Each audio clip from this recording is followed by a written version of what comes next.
Constitución Provincial de 1854 y ya les había anunciado que nuestro objetivo es transitar todo el camino hacia la sanción de la Constitución de 1873 y terminar con la federalización de la Ciudad de Buenos Aires.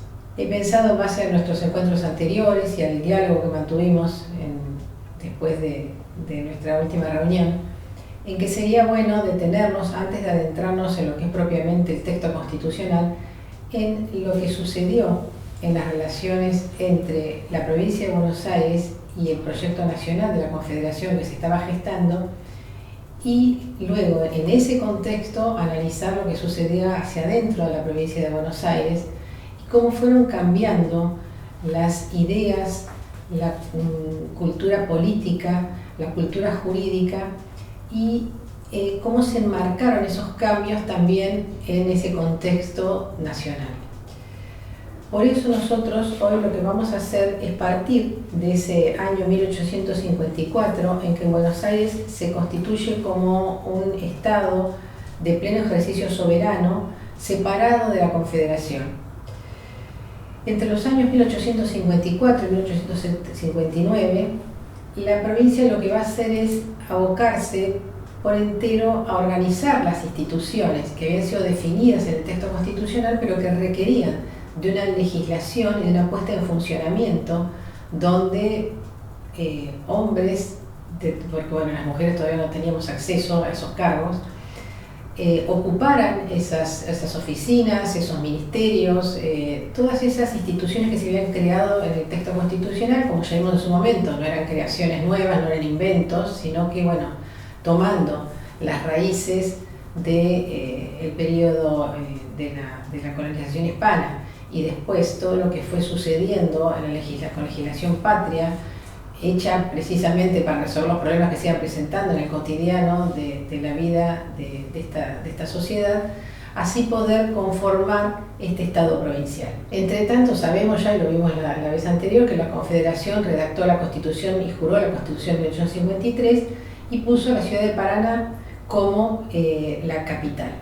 Les decía este corte en 1859, ¿por qué? Porque durante todos estos años, si yo quiero que quede bien claro, es decir, lo que quiero hoy que tengamos bien claro lo que estaba pasando, así como lo que pasaba en la provincia, en esta sociedad provincial, y lo que pasaba en el resto de la Confederación, y la tensión permanente que hubo, una tensión política, una tensión militar y una tensión económica muy fuerte, que condicionaba también las decisiones que se tomaban en el gobierno provincial. En estos primeros años a cargo de Obligado, fue el primer gobernador que se elige en la provincia después de la Constitución. Y en el año 59 esos enfrentamientos, esas tensiones permanentes con la Confederación van a dar lugar a un conflicto armado liderado por Urquiza y por Mitre en ambos bandos, que va a darle el triunfo a Urquiza y que va a llevar al Pacto de Unión Nacional de San José de Flores. En ese pacto la provincia de Buenos Aires tiene que ceder, es decir, tiene que tomar la decisión de unirse a la Confederación, pero al mismo tiempo lo hace poniendo la condición de modificar, de intervenir en el texto constitucional de 1853 y poner sus propias condiciones. Para eso se crea una convención ad hoc para justamente reformar la Constitución del 53, y ahí ya van a empezar a perfilarse posturas políticas muy claras y distintas a lo que había sido lo que hemos visto en el periodo anterior. Y ahí van a descollar figuras como Mitre, como Sarmiento, como Vélez Sarsfield, como Ireneo Portela, Félix Frías, Nicolás Anchorena. Si ustedes conocen estos nombres, también pasará por sus cabezas la idea de que estamos hablando a veces de posturas muy distintas ante los mismos problemas a resolver.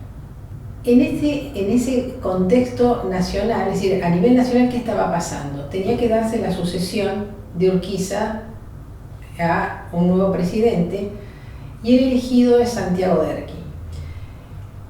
Y la debilidad de Derqui frente a un Urquiza que seguía liderando el Partido Federal, era el jefe del ejército y era el gobernador de Entre Ríos, esa debilidad de Derqui lo que hizo fue fortalecer más dentro de la provincia de Buenos Aires la figura de Bartolomé Mitre, que como gobernador de la provincia comienza un claro ascenso político.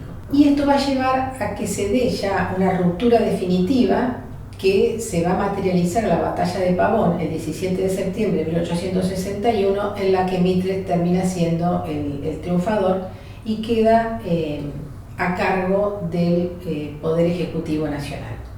Esto ya dio como un paso más a la intervención de Buenos Aires en esa Constitución Nacional, le da a la legislatura de Buenos Aires la posibilidad de revisar esa Constitución.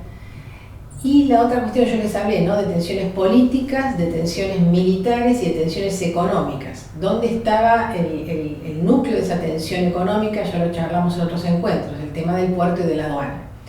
Y en esta primera instancia lo que se acuerda es que la provincia mantiene el control de la aduana, pero le da a la nación un subsidio de 1 millón de pesos en compensación. Eso pasa a ser en las relaciones Estado nacional, Estado provincial. ¿Qué pasa hacia adentro? Como les dije, Pastor Obligado fue elegido gobernador, y lo que va a hacer Pastor Obligado básicamente es dedicarse a las mismas cuestiones que vamos a ver en todos los gobernadores de este periodo. Y uno de ellos ya lo hablamos bastante en otros encuentros. Recuerdan el tema de la expansión territorial. Vamos a verlo en uno de los mapas, cómo esa frontera, ¿sí?, que se había expandido, se acuerdan que lo charlamos otra vez, con toda la experiencia rosista, se va a contraer. Entonces, Obligado, las primeras cuestiones que va a tener que hacer es la creación de nuevos pueblos y partidos, y encontrar formas de dar seguridad a los pobladores que fueran a arriesgarse en busca de un mejor futuro en esas nuevas tierras, pero tenían que darles ciertas seguridades para él, para sus familias y para su ganado fundamentalmente, que era la producción que se trataba que se expandiera en esas nuevas tierras. Por otro lado, va a fomentar el comercio y va a iniciarse esto que después va a tener en las décadas siguientes una mayor expansión, que es el tema del ferrocarril, que también ya hemos charlado. A Obligado lo va a suceder Valentín Alsina, y Valentín Alsina ya este tema que Obligado va a intentar corregir lo va a tener muy fuertemente, es decir, va a ser muy difícil el tema de la línea de frontera en conflicto, porque esa línea de frontera en conflicto va a tener dos vertientes. Por un lado, los aborígenes, es decir, los pueblos originarios, pero por otro lado también la Confederación. Y en ese contexto de que ya hablamos a nivel nacional, si yo para ustedes vean, ¿no?, cómo esto está pasando, es un mismo acontecimiento, pero que va afectando de un lado y del otro, y la mirada es diferente de un lado y del otro. Acá es lo que yo les decía, ¿no?, la batalla de Cepeda en el 59 entre Urquiza y Mitre, que gana Urquiza, que va a terminar con el gobierno de Alsina, y lo va a colocar a Mitre como gobernador en mayo del 60. Después, bueno, lo que les decía, entre septiembre del 61 y, ¿se acuerdan de Pavón?, y octubre del 62, va a ser un año muy largo de enormes tensiones, y esas tensiones que siguen permanentemente con la Confederación van a ser muy intensas hacia adentro de la provincia. Y aquí, ¿dónde va a gravitar el problema? ¿Sí? ¿Cuál es el núcleo del problema aquí? Es la federalización de Buenos Aires, que, como suele suceder en nuestro país, va a tener una solución provisoria en lo que se llama la ley de compromiso. ¿Qué es la ley de compromiso? Hasta que el Congreso Nacional dictara una ley de una capital permanente para la nación, la ciudad de Buenos Aires iba a alojar a las autoridades nacionales. La ley por un lapso de 5 años, saben ustedes que después se prolongó más. Entonces, traten de imaginar ustedes, es decir, cómo confluyen si esta realidad nacional y esta realidad provincial, es decir, en un mismo espacio urbano, van a estar las autoridades provinciales, que son los dueños de casa, y van a estar las autoridades nacionales, que van a ser los huéspedes de ese gobierno provincial, con todas las connotaciones políticas, económicas y sociales que esta convivencia va a traer. Mitre se hace cargo, gana después de este gobierno que le llaman de facto, o este gobierno que él toma, es decir, gracias a ganar la batalla de Pavón, él va a ganar las elecciones y va a ser presidente constitucional de la nación argentina. 3 puntos son los que él va a tener como los principios de su programa. nacionalidad, constitución y libertad. La constitución va a ser el problema para todos a nivel nacional y a nivel provincial también. La libertad tiene que ver con el programa, y esto sí es importante que lo tengamos muy claro para poder comprender cómo van a darse los debates. Ya estamos claramente en lo que sería un programa liberal, ¿sí? Un proyecto liberal de nación y de provincia en el cual todos estaban de acuerdo y que tiene que ver con los cambios como yo decía, la cultura política y la cultura jurídica, se ha dado a nivel internacional y que ya va a plasmarse, a cristalizarse en la realidad nacional. Pero lo que es importante en esto es que de la mano de este acuerdo sobre un proyecto liberal también va a estar el tema de la Constitución. Es decir, ya el proyecto liberal, el Estado ordenado en torno a un texto constitucional y la división de poderes ya no va a tener discusión. Lo que es complejo es el tema de la nacionalidad y lo que, es decir, de este principio teórico, cómo se llevó a la práctica fue un fuerte ejercicio del poder desde Buenos Aires, y cuando digo Buenos Aires estoy hablando de la ciudad de Buenos Aires, y un fuerte enfrentamiento represivo hacia los caudillos del interior, de todas las provincias que estaban constituidas en ese momento. Y la libertad, bueno, como ya dijimos, estaba relacionada con esto: la libertad económica, la libertad institucional y la libertad de crítica, es decir, lo que sería una libertad de expresión. Bajo un enorme paraguas, a mí me gusta mucho esta imagen del paraguas del liberalismo y del positivismo en clave decimonónica, ¿no? Tratamos siempre de ponernos, es decir, que estamos hablando de ese liberalismo y no de lo que va a ser después el siglo XX. La sucesión presidencial de Mitre fue muy conflictiva porque, si bien ya, como les digo, claramente se estaban perfilando el liberalismo, y dentro del liberalismo los dos troncos, ¿sí?, que van a ser el autonomismo y el nacionalismo, el federalismo se vuelve a hacer presente para estas elecciones con la figura de Urquiza, y ya van a estar los candidatos: Adolfo Alsina por la facción autonomista y Elizalde por el nacionalismo. Ahora bien, Lucio Mansilla es el que pone sobre la mesa la figura de Domingo Sarmiento, que estaba en Estados Unidos como funcionario en ese momento, como una figura conciliadora, ¿sí? Entonces, de esa forma y con el apoyo del autonomismo, logra sacar ya definitivamente a Urquiza de la escena política. Sarmiento, básicamente, su preocupación va a ser educar al ciudadano, como todos ya lo sabemos, y después le va a seguir Nicolás Avellaneda, donde de todas formas las dos presidencias van a tener un claro sesgo de transformación institucional, de transformación económica, de transformación cultural y social. Ahora, desde el punto de vista económico también va a haber grandes cambios, donde la provincia de Buenos Aires va a tener un enorme protagonismo, porque una de ellas es la irrupción del lanar, que junto con la crianza de ganado vacuno va a tener una incidencia enorme, otra vez, como suele ser en Argentina. Recuerden ustedes, una coyuntura internacional muy favorable, como fue la guerra de secesión y los conflictos con la provisión de algodón. Entonces la lana iba a ocupar un enorme lugar, un enorme espacio en las exportaciones argentinas, pero eso va a tener como una doble cara, porque también vamos a tener el problema de la superproducción de stock, de los cambios en el mercado internacional y de las crisis, de la cual quizás la más fuerte y la que todos recuerdan, la de 1873-1875. Otra vez, es decir, va a ser el desarrollo del ferrocarril, el poblamiento de las tierras. Avellaneda va a intensificar fuertemente el tema de la inmigración, justamente para cubrir esta cuestión de la población de la tierra y de poner a trabajar la tierra. Recordarán ustedes la ley Avellaneda. Y a nivel político, no quiero que se nos escape una cuestión muy importante que va a tener mucho que ver con los desenlaces del 80.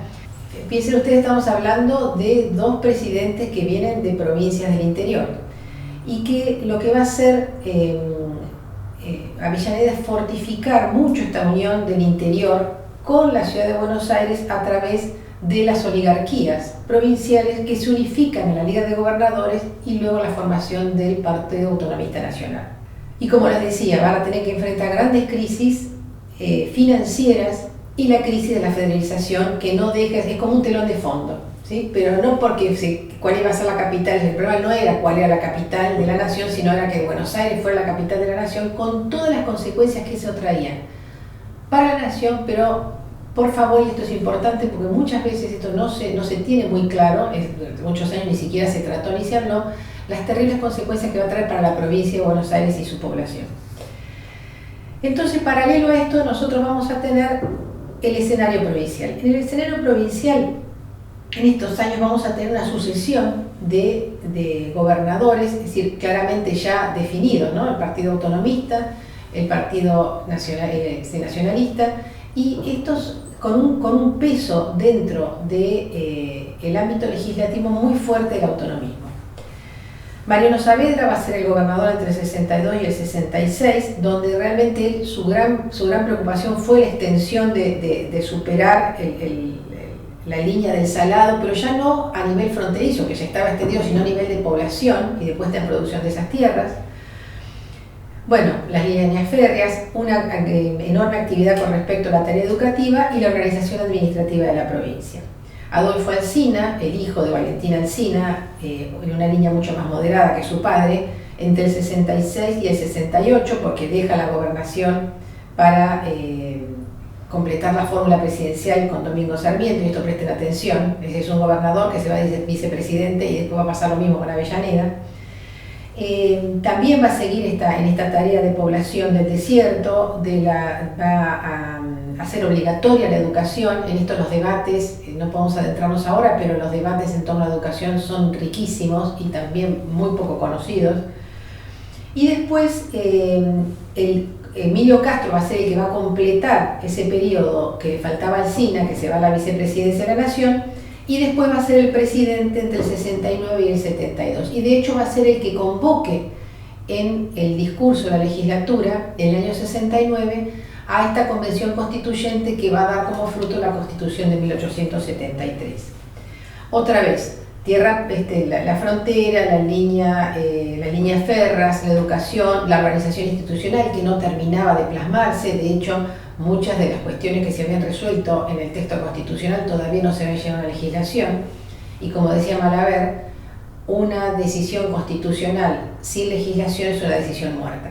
Pero ¿cuál va a ser la clave de Castro en estos años? También riquísimo tema, y que ya los que estuvieron en el encuentro que tuvimos relacionado con las tierras en la provincia de Buenos Aires y el reparto de tierras para la población lo recordarán.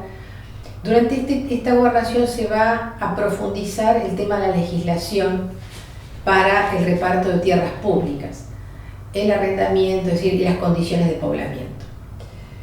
Entre el 72 y el 74, Mariano Acosta va a ser el gobernador, y él lo que tiene que afrontar son unas pujas políticas tremendas. Piensen ustedes que son los años que atraviesan justamente la sanción de la Constitución, pero enormes tensiones hacia adentro, ¿sí?, que se plasman con el levantamiento de Mitre, que pudo ser controlado, pero que tambaleó toda la política provincial, y también a nivel nacional va a ser ya una presión más concreta hacia esta cuestión de la federalización de Buenos Aires. En definitiva, esa constitución lo que va a traer son reformas institucionales que van a dar la elección del Ejecutivo Provincial por electores, surgidos del voto, no del voto popular directamente, surgidos por el voto popular y no por la Asamblea Legislativa, la creación del cargo de vicegobernador y la representación de las minorías en base a un criterio de proporcionalidad es una gran innovación. Cuando Acosta deja el cargo, porque es, como les decía, el vicepresidente Nicolás Avellaneda, el que queda a cargo es Álvaro Barros, que como presidente del Senado. Yo creo que Álvaro Barros ni se imaginaba lo que se enfrentaba, porque como les decía, tuvo que enfrentar la revolución mitrista y tuvo que enfrentar también el lograr llevar adelante al menos los cambios institucionales decisivos de la Constitución del 73.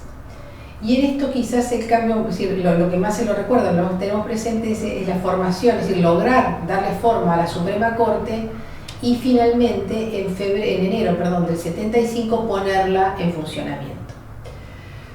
Álvaro Barros va a ser reemplazado por Carlos Casares, donde ahí ya podemos hablar de una clara consolidación de la frontera provincial y ya no solamente de una política de ocupación, sino de una política de colonización, muy de la mano de esto, por eso les hablaba de esta cuestión nación y de la ley Avellaneda, de el protagonismo que va cobrando el inmigrante, la inmigración, en esta ocupación del espacio, en esta colonización y en esta, no solamente ocupar la tierra, sino ponerla en producción.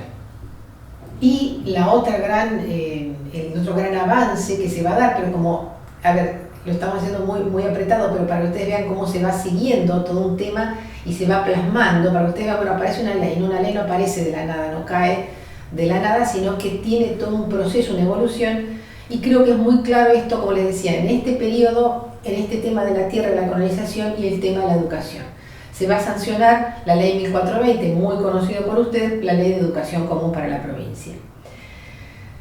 Las pujas internas ya no van a estar tan cifradas entre los nacionalistas y los autonomistas, sino hacia dentro del autonomismo, que es el que había tomado el protagonismo dentro del gobierno provincial en un claro proyecto que se estaba jugando su destino. Es decir, lo que el 80 va a marcar después, y esto estamos haciendo un poco de adelantándonos en el tiempo, pero bueno, la historia se nos permite un poquito eso. No ser contrafácticos, pero sí ver, es decir, jugar un poco, en movernos en el tiempo. ¿Y esto qué nos permite ver? Que ya estaba esta semilla de lo que sería esta disidencia dentro del autonomismo que se va a plasmar con los republicanos, y las negociaciones con los nacionalistas van a dar la fórmula Carlos Tejedor, José María Moreno. Estamos hablando de dos eminentes juristas, de una gran actividad política, de un gran protagonismo político a nivel provincial, y que va a iniciarse en 1878 con la gobernación de Tejedor, donde él lo que va a encarar fundamentalmente son las reformas administrativas. Como le decía, el tema de educación se había resuelto, el tema de la tierra, de colonización estaba en marcha. Él estaba convencido que ahora sí tenía que terminarse de plasmar, de darle forma a esas reformas administrativas, en definitiva, de terminar de formar las instituciones del Estado de la provincia de Buenos Aires, que es el tema que a nosotros nos preocupa, nos interesa. Uno de los grandes temas que él va a abordar, que había estado presente ya en la Constitución del 54, que se había tratado, se había dado una ley en el 54, que se definió claramente en la Constitución del 73, pero que no lograba darle forma, que era la organización municipal. ¿Se acuerdan que hablamos mucho en el encuentro anterior sobre este tema, ¿no? Sobre la gran pata floja que había dejado Rivadavia en la organización del Estado provincial, de ese genético Estado provincial, que él había querido, bueno, organizar esos tres poderes, pero había dejado un poco librado a esta estructura de los juzgados de paz, la organización municipal. Bueno, se va a abocar, se va a sancionar, de hecho, una ley en función de estos temas que no van a llegar a ponerse en funcionamiento. ¿Por qué?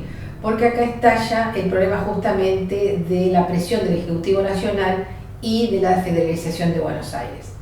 Saben ustedes que fue un terrible enfrentamiento armado en el que Tejedor pierde, obviamente frente a la nación, y que va a terminar en una intervención federal en la provincia, y que va a terminar eso con la gobernación de Tejedor, que si bien tuvo un reemplazo por Moreno, fue muy breve, porque lo que se va a hacer es disolver la legislatura, y el 6 de diciembre de 1880 Roca anuncia la ley que federaliza definitivamente la ciudad de Buenos Aires y la convierte en la capital de la nación. En ese mismo mes va a triunfar la fórmula para la provincia Dardo Rocha y Adolfo González Chávez, que va a cambiar totalmente, es decir, el panorama de esa organización estatal, de esa estructura provincial, y que va a tener que poner en marcha un nuevo proyecto muy diferente, que va a tener la primera visualización material, si se quiere de alguna forma, con la fundación de la ciudad de La Plata 2 años después, en 1882. Este es el panorama, es decir, lo que está pasando simultáneamente a nivel del Estado Nacional y del Estado Provincial, ¿sí? Es lo mismo, si estamos en el mismo territorio, así están conviviendo autoridades nacionales y provinciales, pero fíjense que van pasando así como que los problemas, las dificultades, los proyectos son distintos. porque estamos hablando de una sociedad, ¿sí?, más acotada a nivel provincial, con necesidades, con reclamos en estos años. Es muy rico, sobre todo en la década del 70.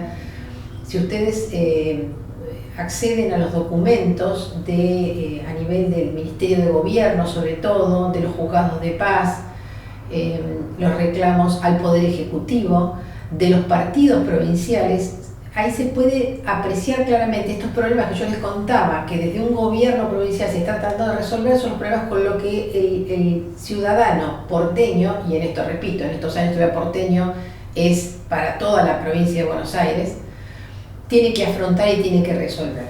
Con una gran responsabilidad, que es, también no quiero que dejen de pensar, y eso lo vamos a ir viendo bien en los mapas, están creando el territorio provincial. ¿Se acuerdan que lo vimos muy al principio con este tema entre espacio y territorio? Y en esto, y con esto voy a cerrar porque es lo que vamos a abrir en nuestro próximo encuentro, nuestro siguiente paso es, ya planteado el escenario político, comprender cuáles eran las ideas con las que trabajaban, es decir, cuál era la materia prima a nivel intelectual y cultural que estos hombres de los que hoy estamos hablando dieron forma a estos textos constitucionales, a las leyes, y a través de esta legislación a las instituciones del Estado provincial. Eso lo vamos a dejar para nuestro próximo encuentro, y también lo que vamos a hacer una vez que tengamos claro, es decir, les repito, es el pensamiento liberal, es ese paraguas del liberalismo, pero bueno, ¿dónde está el tema? ¿Por qué vamos a tratar de desmenuzar más esto? ¿Por qué? Ya les digo, todos tenían un claro acuerdo en la necesidad de un texto constitucional y de una unión nacional. Ahora bien, ¿dónde estaba el problema? Es que ante un mismo tema a resolver había distintas posturas, distintas soluciones, que no eran inocuas tomar una o tomar otra, ¿sí?, que iban a marcar después el futuro de ese Estado provincial y por ende de la sociedad de la provincia de Buenos Aires. Pero eso lo veremos en el próximo encuentro.